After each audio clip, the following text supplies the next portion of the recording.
Bisa dibilang bahwa kedokteran adalah salah satu jurusan yang paling kontroversial karena banyak banget isu dan gosip yang sudah sering saya dengar bahkan jauh hari sebelum saya menjadi mahasiswa kedokteran saat dulu. Mulai dari yang betul-betul fakta atau hanya sekedar isu belaka. Daripada teman-teman hanya mendengar bisik-bisik tetangga, lebih baik simak vlog saya kali ini tentang mitos dan fakta mahasiswa kedokteran. Tapi sebelum itu, teman-teman jangan lupa subscribe channel saya agar channel saya bisa lebih berkembang. Oke?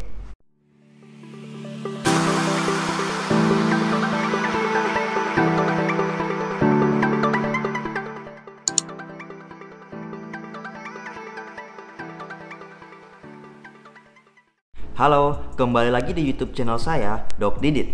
Kali ini saya akan nge-share kepada teman-teman tentang mitos dan fakta mahasiswa kedokteran.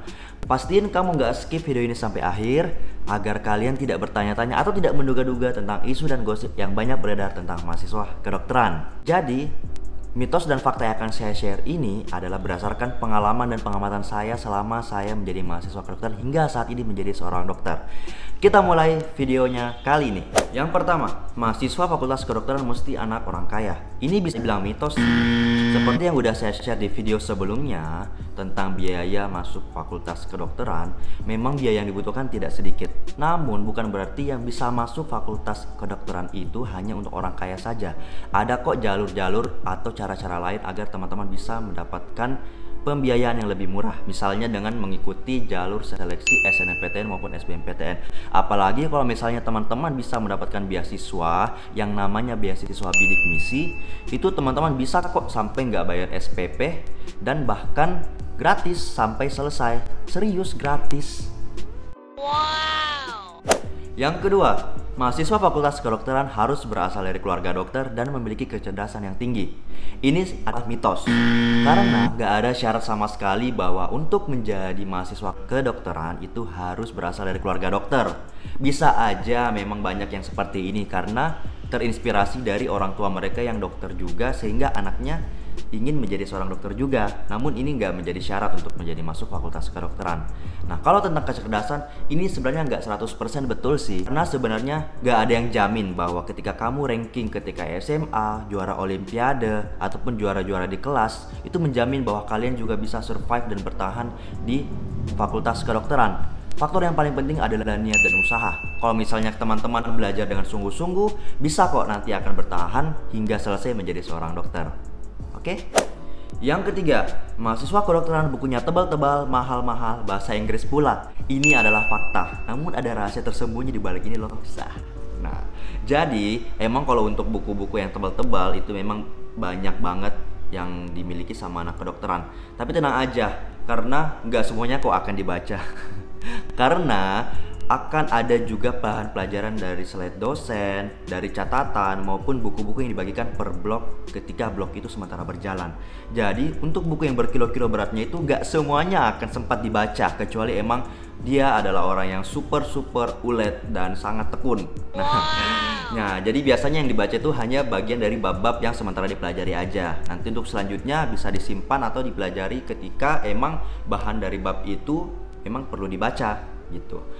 Kemudian untuk tentang harga, kita bicara fair aja ya. Misalnya kayak buku-buku novel-novel aja yang tebalnya mungkin hanya sekitar 100 sampai 500 halaman, itu harganya bisa puluhan ribu sampai ratusan ribu.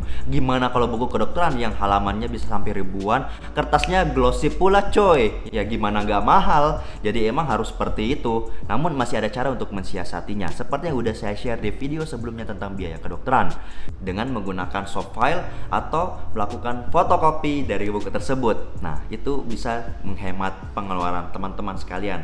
Kalau tentang bahasa Inggris, emang sekarang banyak kok buku yang udah ada terjemahan ke bahasa Indonesianya. Cuman emang bahasa Inggris itu sangat dibutuhkan karena biasanya jurnal-jurnal kedokteran yang terbaru maupun guideline yang terbaru tentang sebuah penyakit itu biasanya masih menggunakan bahasa Inggris, sehingga modal bahasa Inggris perlu kalian siapkan dari sekarang. Yang keempat, mahasiswa kedokteran kuliahnya lama. Ini adalah fakta. Pakai bold, garis bawah, dan tanda seru.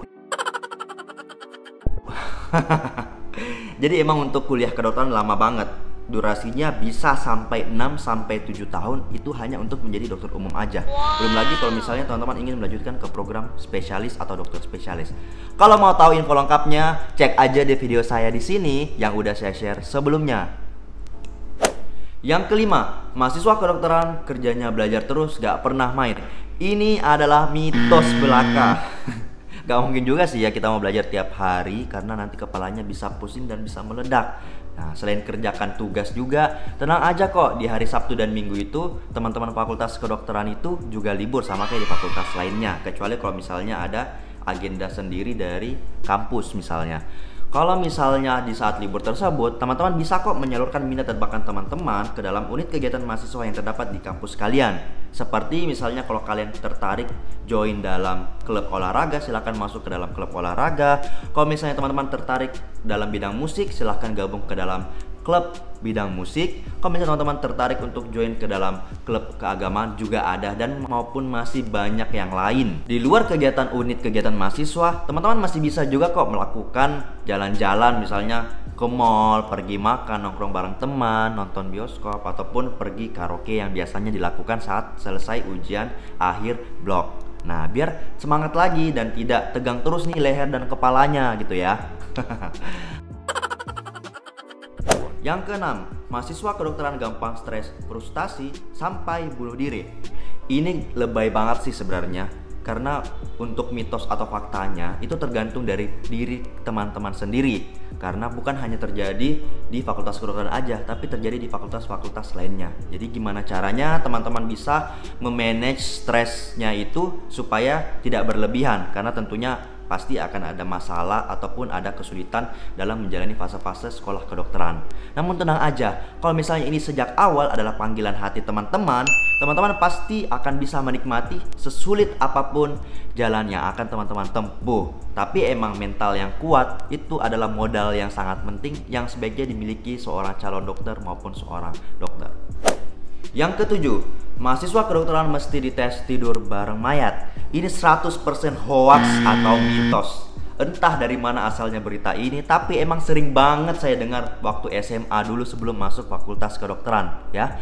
Jadi tanpa dites tidur sama mayat pun sebenarnya teman-teman akan akrab dengan mayat dengan sendirinya. Karena saat tahun pertama aja kita menjadi mahasiswa kedokteran, kita itu akan belajar namanya blok anatomi. Jadi akan mempelajari sistem-sistem organ-organ yang ada di tubuh kita. Dan itu kita belajar emang dengan sebutannya kadaver atau mayat yang sudah diawetkan. Tapi jangan takut dan jangan jijik terlebih dahulu. Justru kita harus menghormati kadaver ini karena dulunya dia juga adalah manusia seperti kita, dan dia merelakan badannya bisa dipelajari oleh calon-calon dokter di seluruh Indonesia.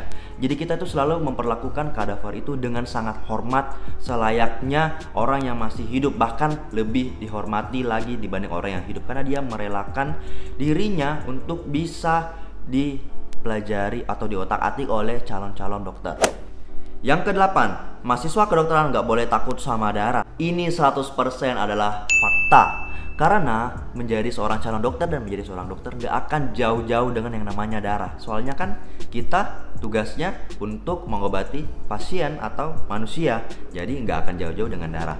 Tapi tenang aja, saya juga dulu takut kok sama darah. Saat awal-awal menjalani kuliah sampai menjalani fase koas atau kepaniteraan klinik itu saya masih takut sama darah. Bahkan sampai keringat dingin, sampai takut.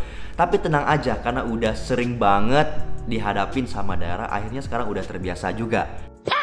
Jadi teman-teman gak usah khawatir kalau saat ini kalian emang takut sama darah, tenang aja. Nanti perlahan-lahan rasa takut itu akan hilang karena udah sering menghadapi yang namanya darah. Jangankan darah, yang namanya feses, urin sekalipun itu udah dianggap biasa banget dalam dunia kedokteran, karena udah sering banget kita temuin dalam kehidupan sehari-hari. Nomor 9, mahasiswa kedokteran harus rapi dan sopan. Ini adalah fakta sih sebenarnya, karena attitude is number one buat calon dokter dan dokter. Gimana nggak seperti itu kalau misalnya kita ketemu pasien menggunakan kaos, pakai celana pendek, pakai sandal, bisa aja pasien merasa bertanya-tanya, ini bener gak sih dokter yang bakalan ngobatin saya?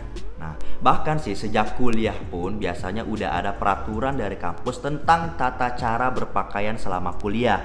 Tapi tenang aja, nggak selamanya harus seumur hidup menggunakan pakaian yang rapi seperti ini. Dilihat aja situasinya biasanya. Dan biasanya hanya berlaku saat jam-jam dinas aja. Tapi kalau misalnya masuk ke jadwal jam jaga, itu gak harus seperti itu kok, tapi tetap harus memerhatikan aspek kerapihannya juga sebenarnya.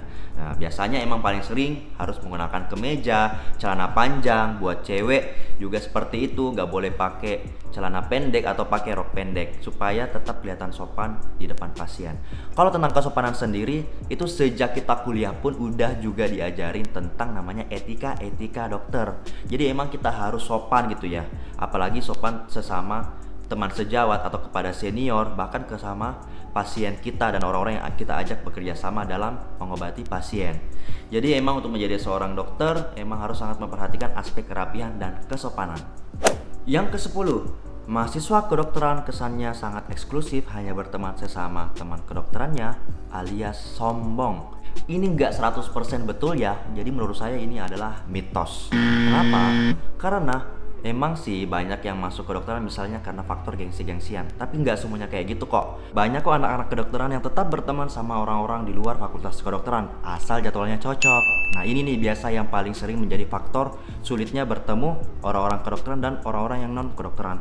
Karena jadwal di internal fakultas kedokteran itu sendiri kan padat banget ya. Mana kuliah, belum lagi tugas, belum lagi kalau ada organisasi internal.